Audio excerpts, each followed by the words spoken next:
right, peoples.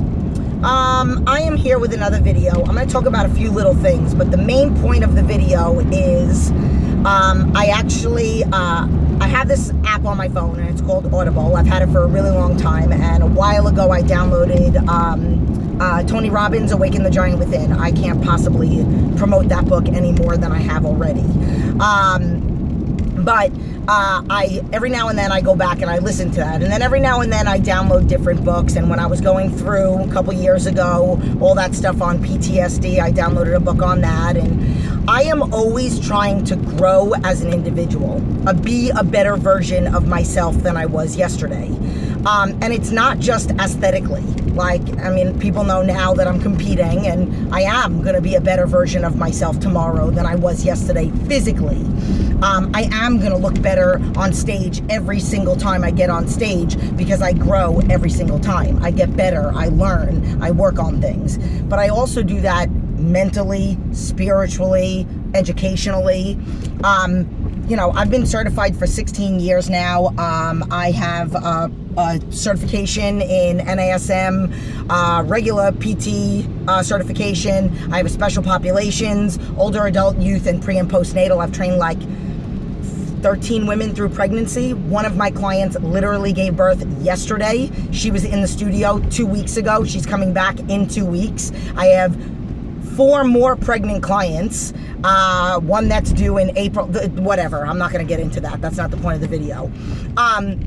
I have a sports nutrition certification. I have so many different things, and I'm always trying to grow, always trying to be better. So I downloaded this Audible, and I am going to go back and talk a little bit about something that happened in the gym today that has to do with the 4 agreements by jenn.m.aguirre, and then I am going to make a little comment about something with Tony Robbins. But I downloaded this other book, and I was looking up like nutrition and sports nutrition and bodybuilding nutrition, and I found this book about bodybuilding. And I actually was looking to download, I'm gonna be honest with you, I was looking to see if they had an Audible of Arnold Schwarzenegger's The Encyclopedia of Bodybuilding, which I have, but I'm better at listening to things and watching things and all that other stuff. And that book is thick, man. What? So, I found this other one, and it was literally about everything, and it was about the mentality. And you never see bodybuilding books about, or that I haven't at least, about the mentality behind it and the emotional and all that other stuff. So before I get into what I learned that I wanted to bring to you, I'm going to talk a little bit really quickly about something that happened with an example with Tony Robbins, and something that happened in the gym. So if you could see, I'm wearing my Ink Addict sweatshirt. In the back it says tattoos are my tan, or are the new tan, or something like that. Even though I go tanning at Rockstar Tan in Pinole, bomb place. I'm kind of like a tanning salon slut, and not anymore. I am loyal to them. Plug.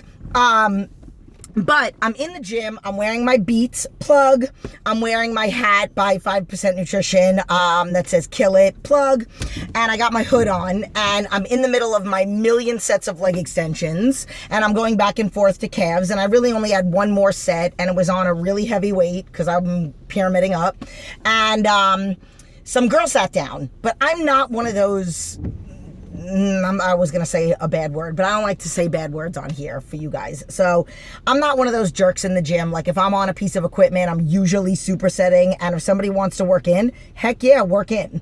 So she sat down, and she wasn't doing anything. And I said, hey, I just have one more set. Do you mind if I just do my set? Because she was like playing with her phone. And she said, I only have one set. And I was like, okay. Like, I only have one set, which I thought was hysterical. Who only does one set of something? But okay. No judgment. And she kind of like rolled her eyes at me. So then I just waited, but I didn't wait like on top of her like a jerk. Like, I moved over to the side. And then when she was done, I said, hey, I only have one more set, so you can go on there if you want. I'm done now after this. And then she's like, I only had one set. Like, I don't care what you have left, because I'm done. Like, a total attitude. Now, old school, Jen, Italian, from New York, not like I'm a tough guy and I beat people up, because I totally don't. Okay, forget it. We're not going to get into that. But I totally could have flashed on her. I totally wanted to flash on her.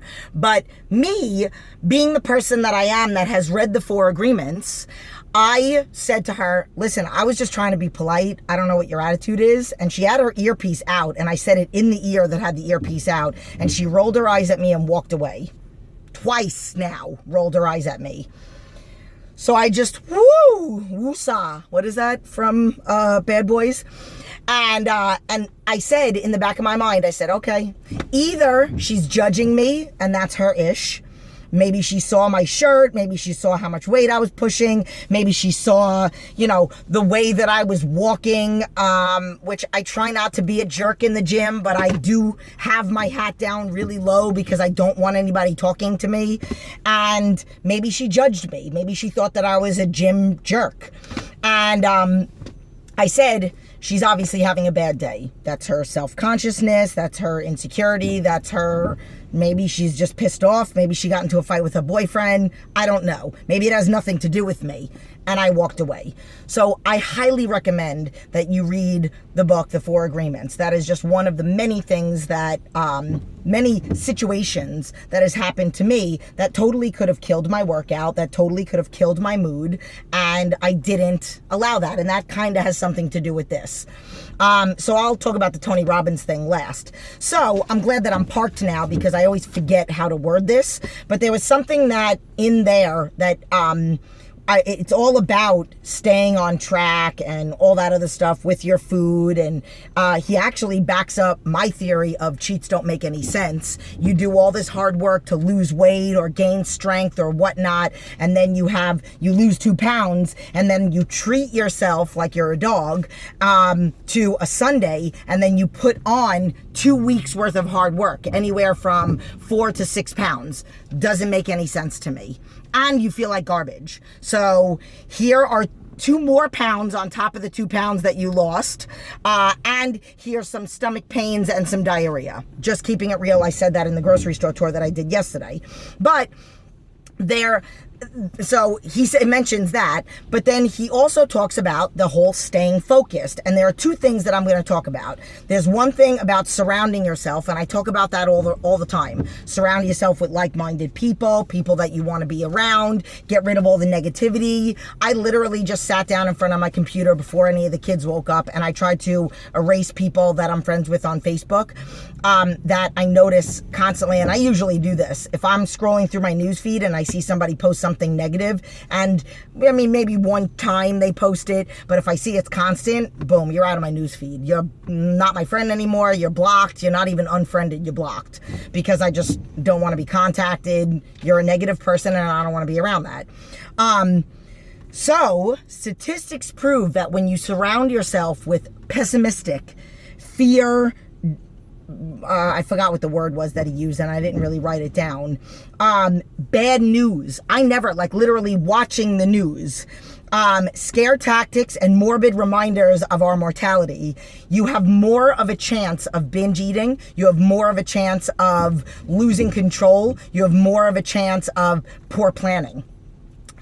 That is the reason why. And that is, on the news, all you do is hear about the negative things that are going on in the world. Yeah, I mean, people say, well, don't you want to know what's going on? I don't need to right now because it's not really impacting my life. I hear about it and I know about it. I'm not completely oblivious to it, but I don't sit down and watch the news every day, all day. When I have, spare time, I want to go and watch the news. I see it. It'll pop up when I go on Google, when I go on my computer, and I know about things and I hear about things and I listen to the radio and stuff like that. But I don't rely on or involve myself in that a lot of the time.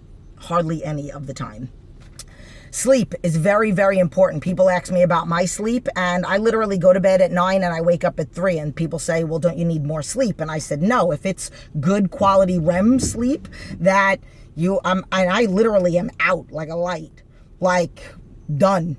and I don't even get up to go to the bathroom. Sometimes I do, but when it's good sleep like that, and when you're eating healthy and going about your day and you won't need a nap. I actually was just talking about that on the grocery store tour yesterday. But another thing that lack of sleep does. Lack of sleep causes distraction, poor planning, impulsivity, willpower failure. Good habits are not in place, and lack of good habits in place and putting bad habits in check, because we all have them. We all have good habits that we want to create, and we have bad habits that we want to control.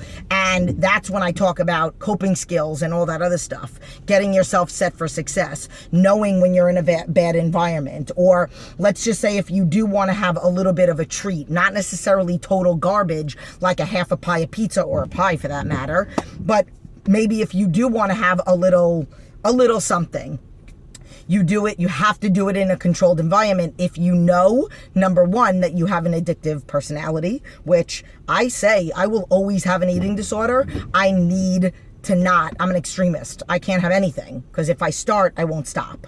I need to, if I'm going to have a higher calorie meal or a higher fat meal or something like that, or more carbs, it needs to be in a controlled environment. I need to have a coping skill. Hey, Koa, right after we're done eating, let's go and make bracelets, or let's go, because he loves those little rubber band bracelets. Or let's go and do Legos and put that Lego together. And then I'm not going to disappoint my son, so I have to hold to it. I can't say, oh, nope, I want to go eat more. So that's what we have to do. If you say you're going to do something, do it.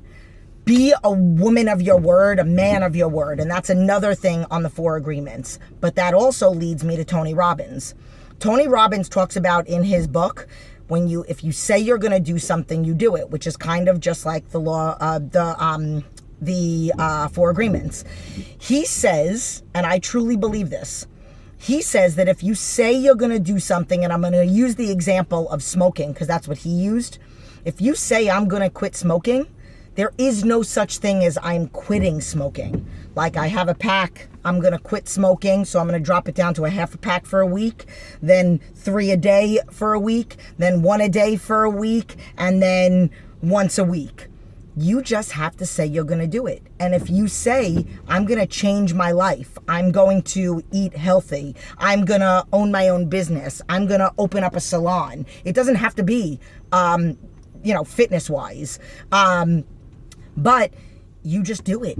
And there's like another little note that he said, if you ever feel like you're going to lose control, your willpower is being tested, temptation is there, and it is, you're available to it.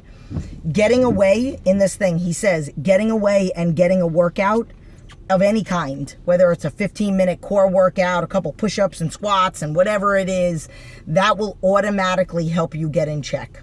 I will be very honest with you. Today, I almost didn't want to go to the gym. I did my cardio this morning. I did some high intensity on the bike, where I usually ride at 4, and then I bump up the level to 10, and I do that for 40 seconds, 45 seconds, 30 seconds, and then I do that every 3 minutes. So I did that this morning, and I felt awesome after it.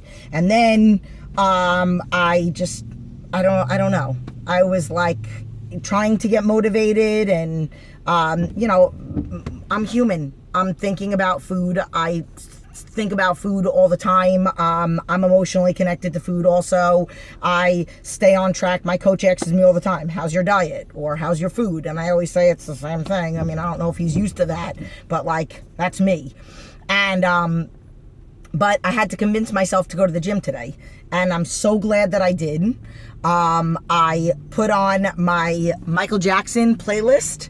One of my clients asked for it yesterday in the gym. They were like, do you have any Michael Jackson? I'm like, I'm old school. So heck yeah, I got some Michael Jackson. And I downloaded a few more songs and absolutely loved it. I just put it on repeat. But I'm really glad that I went. I feel like it made me a stronger person today. So if I was since we're staying home all day today, if I was maybe gonna eat something or possibly feel like I might lose some willpower or give in to temptation of maybe eating more carbs or eating whatever. Because I did post about how on Friday I ate a little bit more carbs and I got up and I did a leg workout on a Saturday morning when I normally don't do that. So it made me feel good and it got me through the day yesterday and whatever. So I'm always trying to bring my knowledge to you guys. I am always trying to be more knowledgeable. Bun on point. Sorry, ADD. But I love you. So I hope you guys learned something. Get some sleep. Try not to watch so much negativity. Try to surround yourself with positivity, coping skills. Go listen to Tony Robbins. Go buy the 4 Agreements. Quick little read. Have it on your bed right next to your alarm clock. Read a little bit before you go to bed. Tony Robbins. Listen to him throughout the day. Buy the CD for your car. It's like $35 in the Audible, but $12 for the CD. Whatever. I believe in value, so I believe it's worth it. And I gotta go food shopping. So Sunday, food prep.